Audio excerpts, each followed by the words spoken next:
తల్లి గర్భంలో ఉండగానే యుద్ధ వ్యూహాలు నేర్చిన అభిమన్యుడి గురించి విన్నాం. అదే తరహాలో పసిప్రాయంలోనే విలక్షణ రాతను వంటబట్టించుకుని అబ్బురపరుస్తోంది ఓ విద్యార్థిని. ఒక చేతితో అద్దంలో చూస్తేనే అర్థమయ్యే రాత, మరో చేతితో అందరికీ అర్థమయ్యే చక్కని దస్తూరి, రెండు చేతులతో ఏకకాలంలో రాస్తూ ఆశ్చర్యపరుస్తుంది. విలక్షణ విద్యార్థినిగా పేరు తెచ్చుకుంది.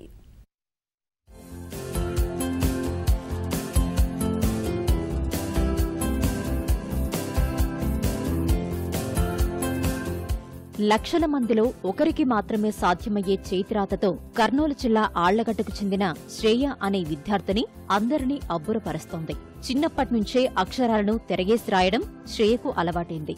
ఎడమ చేత్తో అలవోకగా ఆమె రాసే తికమక అక్షరాలు అద్దంలో మాత్రం అందంగా కనిపిస్తాయి. శ్రేయ ఎడమ చేతి రాత ఆమె విలక్షణ ప్రతిభకు అద్దం పెడితే, అదే సమయంలో కుడి చేతి రాత ముచ్చట కొలుపుతుంది. ఏకకాలంలో రెండు చేతులతోనూ రెండు రకాలుగా రాయడంలోనూ ఈ విద్యార్థిని పట్టు సాధించింది.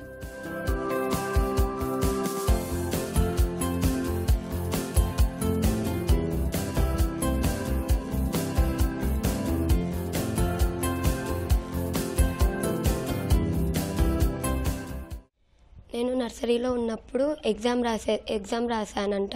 అప్పుడు ఎగ్జామ్లో లెఫ్ట్ హ్యాండ్తోనే రాశానంట. మా మేడం ఆ పేపర్ చూసి మీ అమ్మాయి ఏం చదువుకోవడం లేదు, అంత తప్పు రాసింది అని కొట్టేసిందంట. మళ్ళీ మా మమ్మీ మా పాప ఇలా రాస్తుందని తర్వాత మళ్ళీ క్వశ్చన్ పేపర్ అంతా అద్దంలో పెట్టి చూసింటే అద్దంలో మొత్తం కరెక్ట్ అయ్యింది.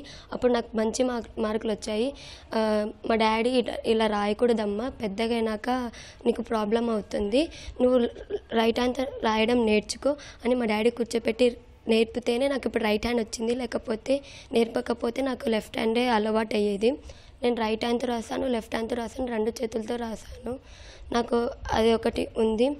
అలాగే మా టీచర్లు నన్ను చాలా మెచ్చుకున్నారు. ఇలా రాయడం వల్ల చాలామంది మెచ్చుకున్నారు. నాకు అది చాలా సంతోషంగా ఉంది. నన్ను మెచ్చుకోవడం వల్ల లెఫ్ట్ హ్యాండ్తో రాయడం నాకు ఒక గుర్తింపు నాకు కలిగింది.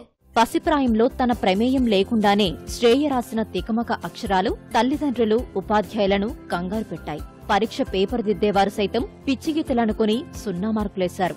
అంతా కలిసి ఆమె రాతను మార్చేందుకు నానా తంటాలు పడ్డారు. అయితే అనుకోకుండా అద్దంలో చూసినప్పుడే శ్రేయ రాత నైపుణ్యం అందరికీ అర్థమైంది. ఆ టీచర్ కూర్చోపెట్టి రాపిస్తుంటే మేమేమో అని అనుకున్నాం, పాప ఏమైనా డల్ ఏమో, రాదు. ఆమె మొత్తం క్వశ్చన్ పేపర్ అంతా, ఆన్సర్ షీట్ అంతా రబ్ చేసేసి మళ్ళీ రాపిస్తుంది. సో ఏంది మేడం అని చెప్తే అప్పుడు ఆ మేడం చెప్తుంది. కాకపోతే అది మిర్రర్ ఇమేజెస్ అనేది మాకు అప్పుడు తెలుస్తుంది sir. With left hand each and everybody right in a normal వే. కాకపోతే మిర్రర్ ఇమేజెస్ అంటే ఒక వెరైటీ టాలెంట్ అనేది అనుకుంటున్నాం మేము. ఎక్కడికి ఇప్పటికీ చూడలేదు ఎవరిలో కానీ. ప్రస్తుతం ఓ ప్రైవేటు పాఠశాలలో 10వ తరగతి చదువుతున్న శ్రేయ తన విలక్షణ రాతతో అందరినీ ఆకట్టుకుంటోంది. తెలుగు మాత్రమే కాక ఆంగ్లం, హిందీ భాషల్లోనూ రాత నైపుణ్యం ప్రదర్శిస్తోంది. చదువుతో పాటు క్రీడలు, నృత్యంలోనూ ముందు వరుసలో నిలుస్తూ సవ్యసాచి అనిపించుకుంటోంది. శ్రేయ నా దగ్గర నర్సరీ నుంచి ఇక్కడే చదువుతూ ఉంది.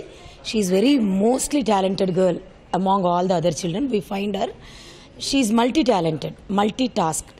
అంటే she a good dancer, calligrapher, మంచి ర్యాంకర్, తర్వాత మంచి స్పోకెన్ ఇంగ్లీష్ ఉంది.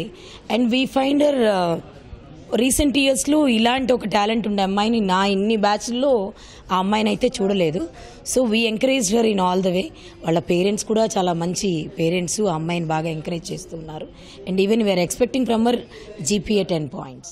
భిన్నమైన నైపుణ్యాలు సొంతం చేసుకున్న సాయి శ్రేయ భవిష్యత్తులో మరింత ప్రతిభావంతురాలిగా గుర్తింపు తెచ్చుకుంటుందని తల్లిదండ్రులు, ఉపాధ్యాయులు ఆశాభావం వ్యక్తం చేస్తున్నారు.